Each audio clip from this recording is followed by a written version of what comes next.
วัสดีค่ะตอนนี้นะคะเราอยู่กับกิจกรรม Isuzu Say Hi ค่ะกับ Isuzu สยามซิตี้สาขาลาดกระบังนะคะที่ตลาดเทิดไทยนั่นเองค่ะวันนี้น้องข้าวตังนะคะจะพาไปดูกันว่าสำหรับงาน Isuzu นะคะมีอะไรดีมั่งมาดูเลยค่ะ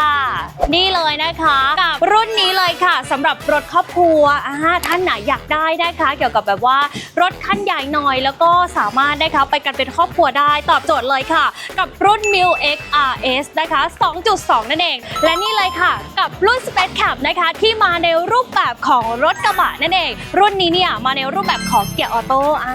ด้านในต้องบอกเลยว่าสวยสุดๆเลยและที่สำคัญนะคะถือว่าดาวถูกมากๆแล้วก็สามารถผ่อนแบบชิลๆได้เลยค่ะสนใจนะคะทดลองขับได้ที่ Isuzu สยามซิตี้ทุกสาขาค่ะ